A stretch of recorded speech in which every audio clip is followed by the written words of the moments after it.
umushumba Matayo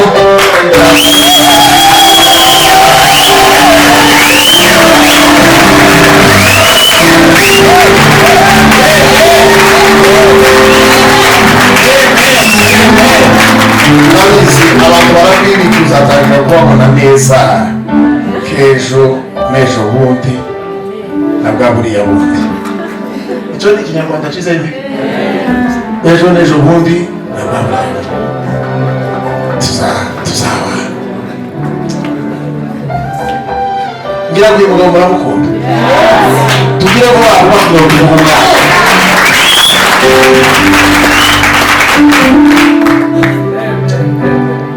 abantu batatu nabonye kuri ritime yabo bakiriho kugeza ubu nyine umugabo bita Serende n'umugabo bita Ndamayize n'umugabo bita Jacques ritime nababonyemo ngitangira kubabonamo n'uyu munsi niyo bakibamo yoga ni observation yaje bene data baraje bacema agace gatoya bavuge ngo navuze ko ari bavuga butumwa gusa nemera kurusha abandi bose nabo siko baze basigaye babigenza aho iyo niyo analyse yanje nakoze nibo bantu urwego natangiye kubabonamo bagiye tibigeze ngo basubiye inyuma bamanutseho yabo bantu batatu je nza mbemera cyane kubera ko nibo tuvuga ngo umunsi nawe uzaza kubwiriza tukakuvuga nawe tuzokuvuga ikindi usange wenda uranakomeye kurusha na Revera Ndamayize ntaho menya iby'iki Imana zigenda izamura abantu umunsi ku wundi bagende bashira hejuru yewe bareka twegereza umushitsi tugeze hanyuma amen tuzamura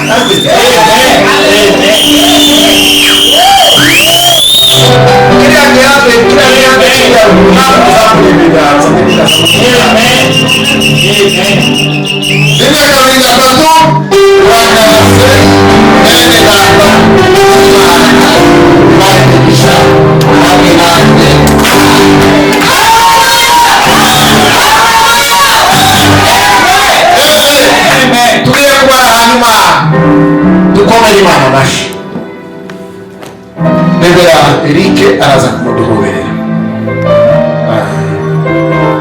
nabo barevera buriya umuremera azamererwa neza yaramukanyije n'undi muremera bigira amavuta cyane kurusha uko pasiteri Richard kumuramutsa afite amavuta yadimi sikoze reka tubare hanyuma dukomere Imana iteka bigatatu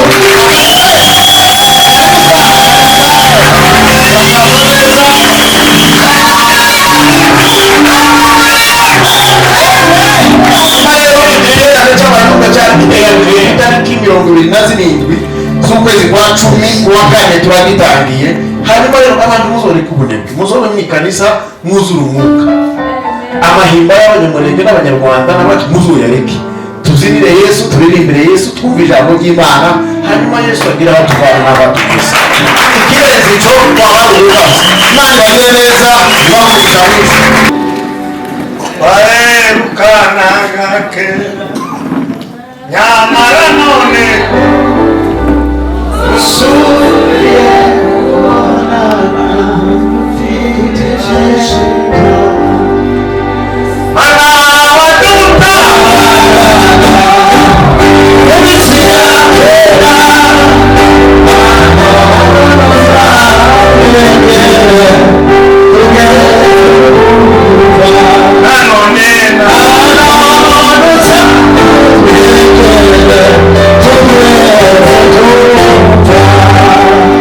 turashimira Imana Yesu yaduhaye umunsi mwiza utazongera kubona twese abazi ko ari Imana yabikoze bayikomera amashyi cyane bakwiringira bari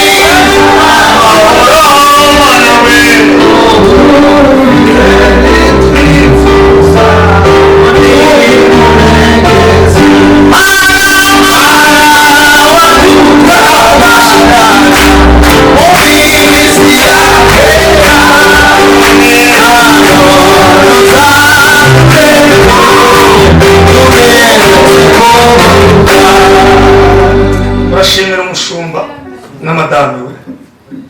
n'abana babo. Turashimira abo bakorana bose pasiporo n'umudamu wabo n'abana babo. Turashimira umuyobozi w'abayumbe n'abo bakorana mwese, abubatsi n'abadamu babo n'abana babo. Turashimira abashumba bari aha batumiwe kugira ngo ubwami bw'Imana bukomeze bugire imbaraga, kuko hari umurinzi wavuze ngo walidumu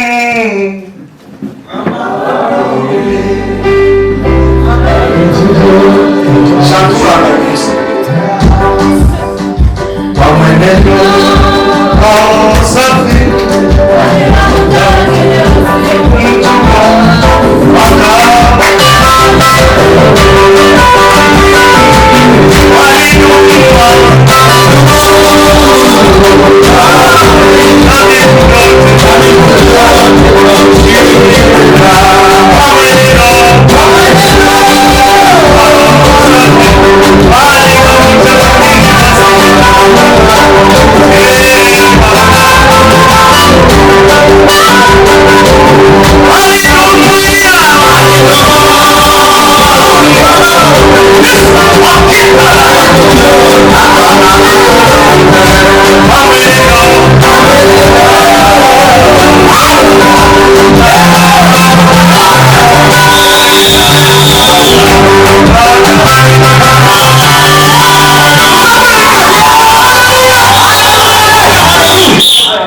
kumva ko hamwe n'abera mwese muri aba n'inshuti zaje papa Simiyoni na Mwiza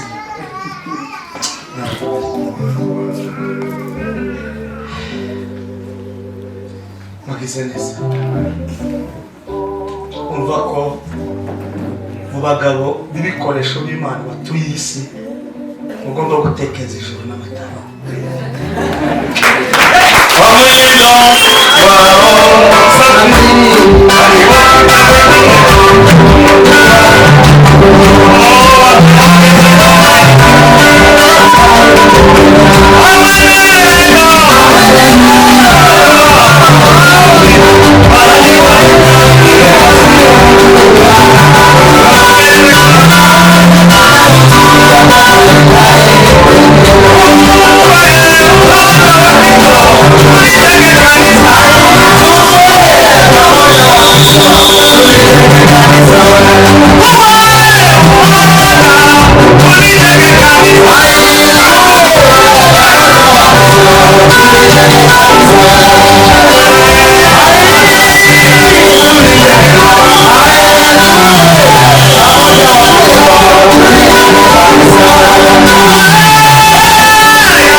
Ndamayize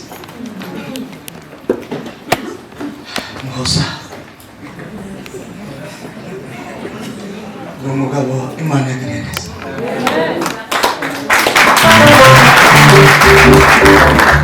umudamu umwe n'abana barindwi.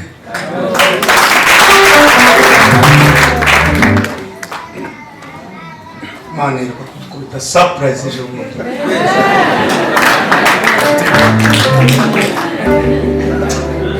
Umuntu utarashaka afite amaritari. Ubona muri urwo rwego rw'imyaka 40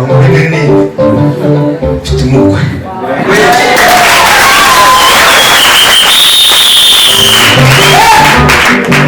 Shaka vuba ni byiza. Timukige metode z'abazungu bareba tipe bameze n'izikuru. Ariko Imana ishimwe ko yadukoreye ubukwe bwiza. Takwitagise iragahora kumwe. Itorero nabo dukorana hamwe na madame n'abana bavuze ngo tubaramutse.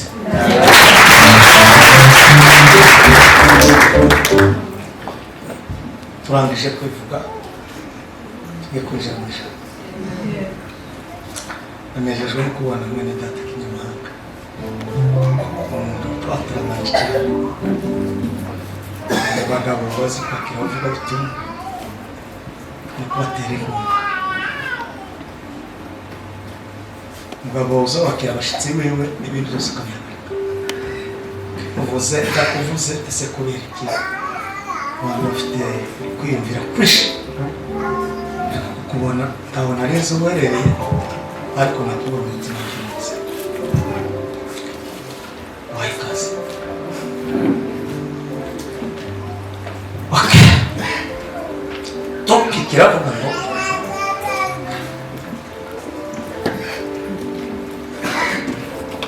ube mwiza.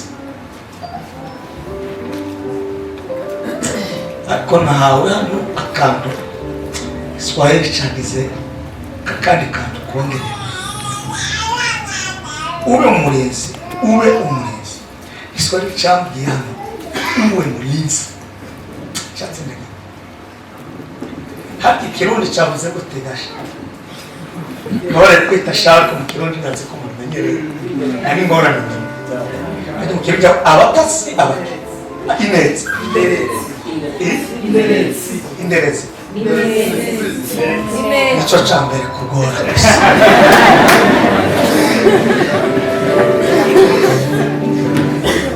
Turasoma ibitabo bibiri. Turangiza gusoma ndari bibiri. Mwe mama Simiyoni microphone. Tuzotujana. Ari abantu mu gisemba naririmbanye nabo. Baza bakubekinga ndugira ikibazo. Nabo bari. Taongea hii neno singi mkubwa. Basi sikia. Basi. Ariko yo hindi. Daza kwa. Mbele. Ukawape maonyo haya ya kutokayo kwangu. Ukawape maonyo haya ya kutokayo kwangu. Lakini pametangulia nini? Mungu. Alafu na uyasikie. Na badala ya hapo uwape maono yako. Yamekuwa yako lakini kuna mahali yametoka. Tuingie Mathayo 27, 65 na 66 peke yake. Alafu sikia mbingu zinaongea nini? Pilato arababwira ati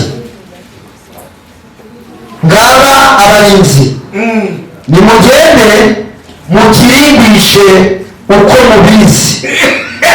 Abantu basa mubatuware mugende babiki kukaburi mubakoresi nkabizi ko muyishi bafite iwe Pilato ngari ariko kuba ko kumarisa msigani mubatuware mugende muba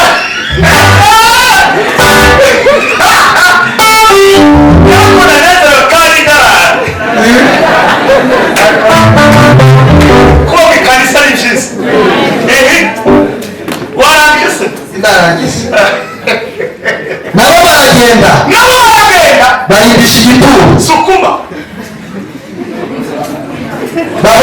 umushishi bahoma n'umushishi ku gitare umuriro w'Imana kugira ngo bagiteranye n'umunwa w'igituro yego bamushyiraho ikimenyetso abarinzi bahari. amen pasi sopa Kiswahili sababu tuko leo Nasoma kitabu cha Mathayo mtakatifu. Nasema hivi, Pilato akawaambia, mna askari, nendeni mukalilinde salama kadiri mjuavyo. Wakaenda wakalilinda kaburi salama kwa kulitia lile jiwe muhuri pamoja na wale askari walinzi. Amen. tukumare jambo ry'Imana.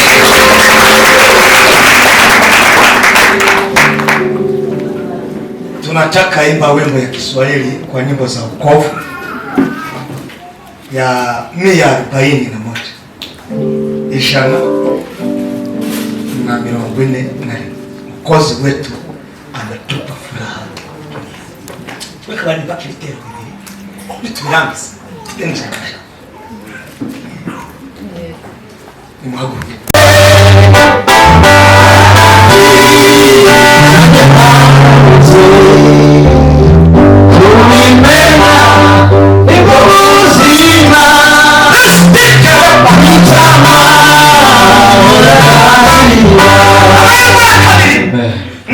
Ijambo na nyiri ijambo abantu baguha ijambo rikarangira, igihugu kikaguha ijambo rikarangira, seri kaguha ijambo rikarangira, bakagwa kuba minisitiri rikarangira. Ariko iyo hawe ijambo na nyiri ijambo ni amahirwe atopfa gutorwa gusa nubwo wese nasaba uyu mwana kugira ngo ikigaragara kuba umurinzi habwa ijambo na nyiri ijambo. Ako kantu karumvikanye pemwa nano na munyenene wari wamusajya narige kukigani. I'm sorry ngayandi mahirwe iyo habwa ijambo na nyiri ijambo nubwo mwaka kandi nyiri ijambo yaguhamagaye nubwo bari kumwe na nyiri ijambo ntabwo wagera guteba byita numva kipofu mmoja mmoja alikuwa ameketi kando ya njia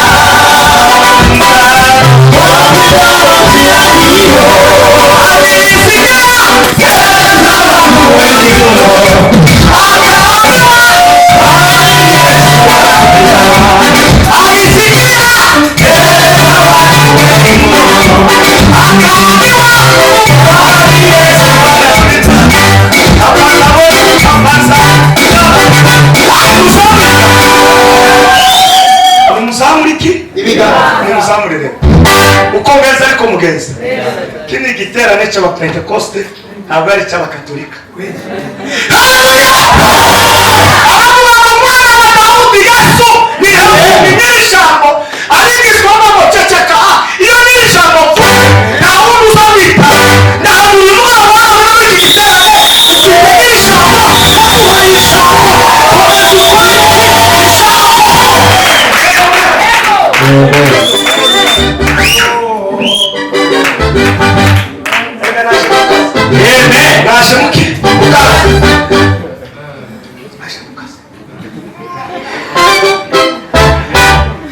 Umuntu uzi gukora akazi azareba ngo abandi ngo bageze, azareba ikivi ciwe aho kigeze akaba ari wakomeza ashaka kari ibindi nyimwe zimwe abantu batazi ariko akagera kuki igisubizo ciwe. Naje ndi mu kazi ni muzamu kubera kuko yakoshejwe n'ibintu bingahe bibiri. Ijambo rya mbere nuko atarangaye mu mivugire tarangaye muki ururimi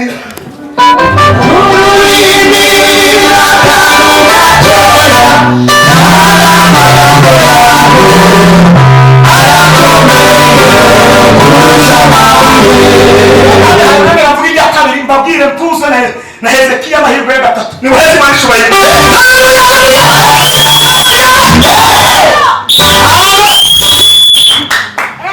birafungutse icyamufashije cya kabiri ni uko yamenye kumva ni ubutunzi bubana n'umuntu haba muri situwasiyo iremereye n'itaremereye. iyo utumva mu ishuri uratsinda, iyo utumvira ababyeyi witwa amazina, utumvira igihugu bakakwita ukundi, utumvira itorero bakakwita ukundi. biriya baba bumva aya magambo yaje bakayakomeza basaba akabanyabwenge.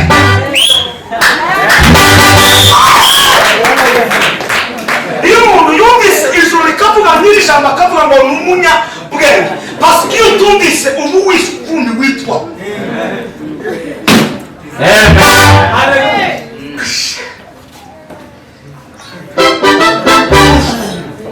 asaba umunyabwenge wubatse inzu ye kuruta imvura imivu iratera umuyaga urahuha bikubita kuri ya nzu kiyagera gute kuri yageze gute ariko kubaka ku rutare byavuye muki mukuka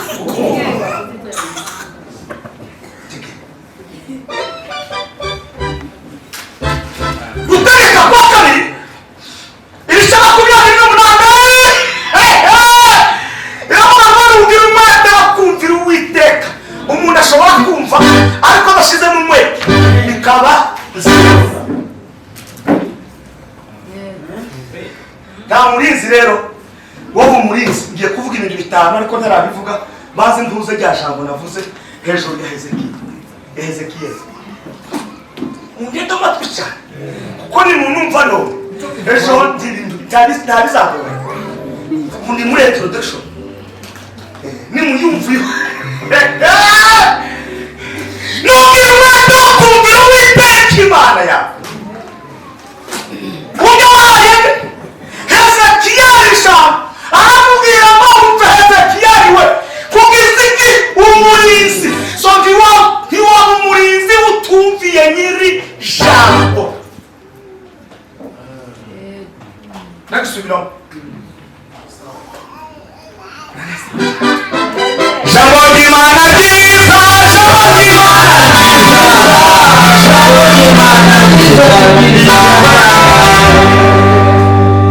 hanyuma y'umwete no kumva no kumvira ni amagambo atatu: umwete no kumva no kumvira. reka mbabaze icyiza muri ibyo ngibyo ni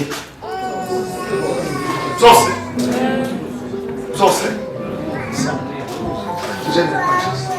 jewe ndavuga bibiri, ndavuga umwete no kumvira. uko abumva ni benshi ariko abumvira ni bake, kandi hari abumva ariko umwete warabuze. so ndiwoba umuntu w'umurinzi udafite umwete kandi utagira gute utumvira.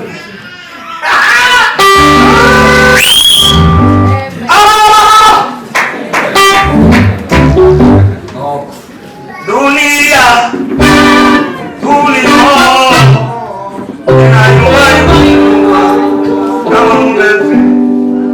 dunia tulimo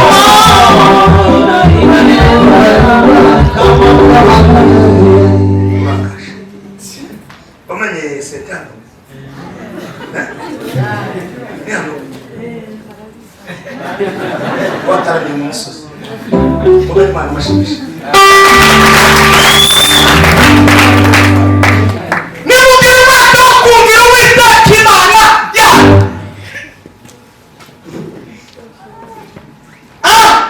umwete wo kumvira so ntiwaba umurinzi utumvira utagira n'iki n'umwete.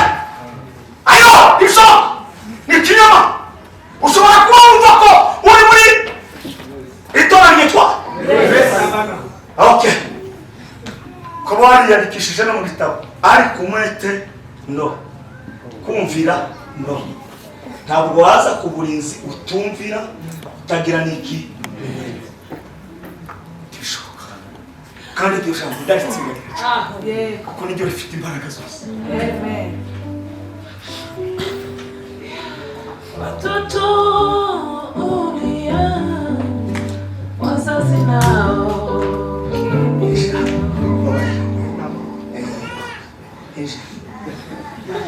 kandi telefone heza madame wowe ukora akazi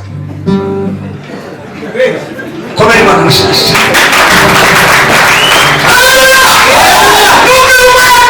wakumvira uwiteka imana yawe.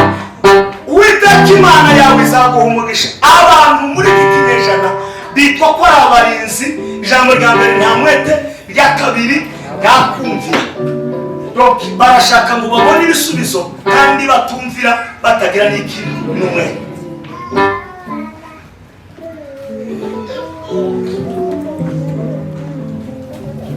Reka mbabaze, hari umukozi wemba atarakora? Nimumva amahirwe ya gatatu kugira mvuge amagambo mbabwira ibintu bitanu biranga umurinzi.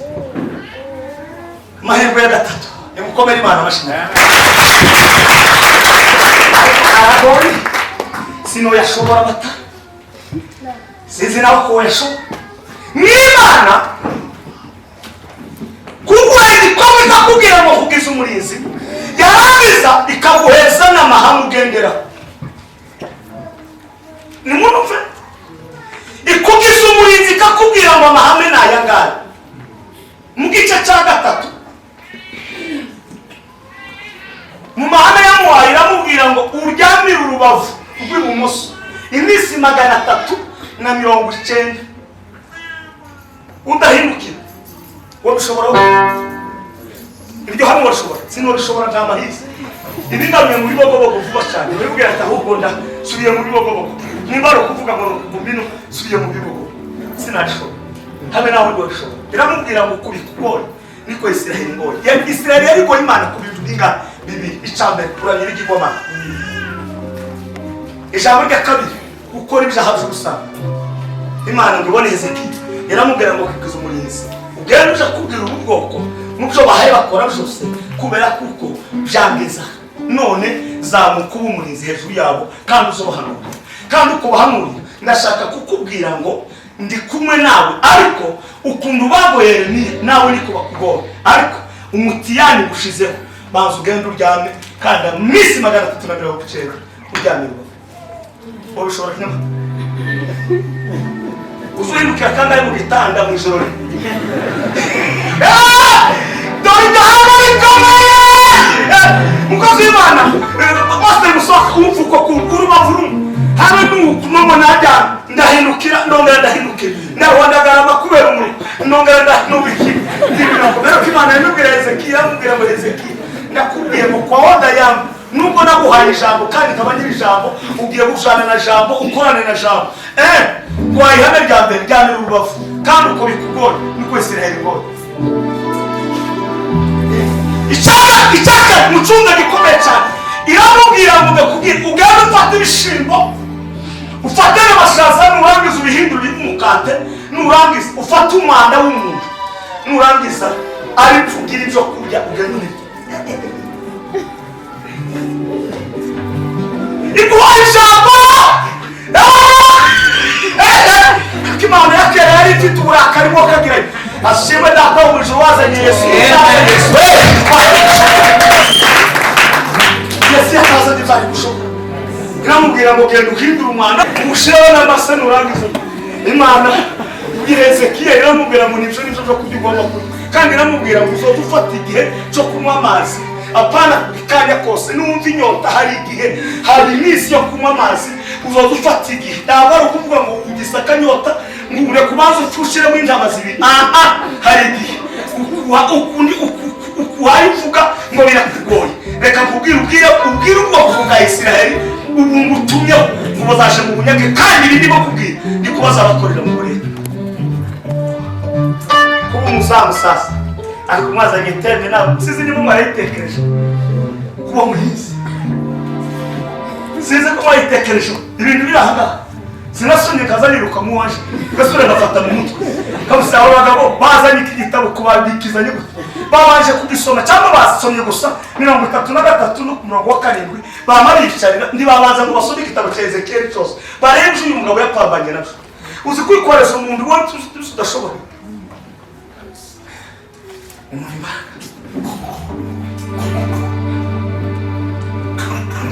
sinabishobora ashimwe zina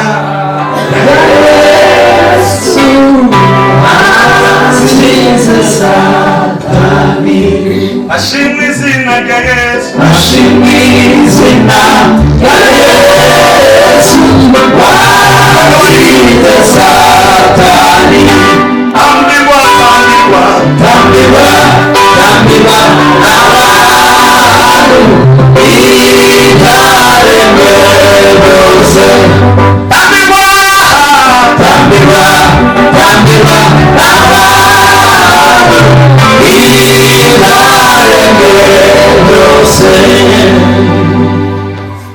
wavuze ijambo umuyobozi wa gahunda ni umuntu kuba umurinzi cyangwa se umuhanuzi utaraje muri prison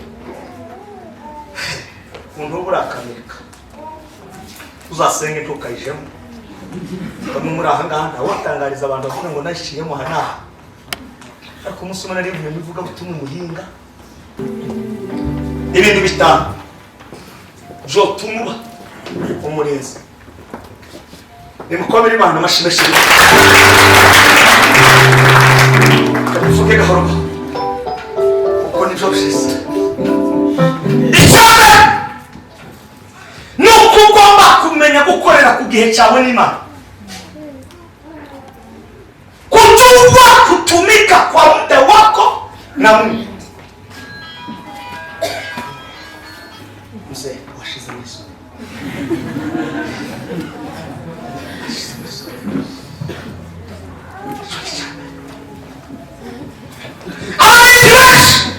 kibazo gukorera ku gihe cyawe n'Imana ahubwo bakora ibitareba kandi bagasigira ireba mu gihe cyabo bakora ibitareba bagasigira ireba mu gihe cyabo icya kabiri ni uko mu byo ukora zose ugomba kugira umwanya wo kwihana no kwitunganya kwiyeza ntabwo waba umurinzi tazawiza yana si umuhanga cyangwa guca mu bwenge ahubwo nukwana muzayo n'umunyabyaha ahubwo nukwana muzayo n'umunyabyaha iyo ukoze tubikora ukihana Imana izimushurira amabanga y'ubwami bw'ijuru n'ubwami bw'igihugu n'ubwami bw'abantu n'ubwami bw'isi by'abantu batazi ko bw'ishuri umugabo witwa Daniel igice cya 2:18 ngo arangize ibintu ngo birakomera i Babuloni umwami aravuga ngo tubuze igisubizo kuko ngo yari umurinzi aravuga ngo ubu kigomba gukemura uyu mugabo ariko menya kuko pasi wake bari kubanza kwihana abwira Ananiya na Mishaeli na Azariya amazina abantu bazi Saduraka Meshaki na Abednego aravuga ngo apeti hatuwezi kujua habari zingine kabla hatujafanya nini hatujajitakaza barangize kwihana Imana ya Israeli ituma Imana yo mu ijuru imizera imurigikundira kumwami Nebukadineza bituma Imana yo mu ijuru imwizera imurigikundira kumwami Nebukadineza bituma Imana yo mu ijuru imwizera imurigikundira kumwami Nebukadineza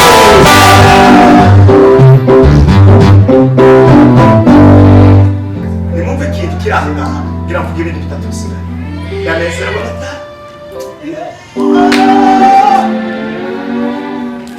ntibari impunzi bari barajanywe mu nyanja kandi ari abanya bwenge itegeko rirasohoka abanyabwenge bose bapfa n'umunyage nawe apfa. So hari kigomba kwica abantu, ariko kuko uri umurinzi ntiwemera gupfa ngo n'abandi bapfe. Ugomba gukiza abapfa nawe ntupfe, kuko uri umurinzi mu gihe cyawe wiyeza warangiza ukaramira isi. Amen. Timakubise Daniel muhimbi hanyumazeka nakubishoka abanyabwenge bapfe abanyabwenge bapfe nuko umwana ijambo ukomeranye ikindimo niyeze dore ngomba kubaza ijuru abantu kugira ngo badapfa. Ndashaka kuvuga iki, iyo uri umurinzi usobanurira abantu kugira ngo ntibapfe. Ngiye gutanga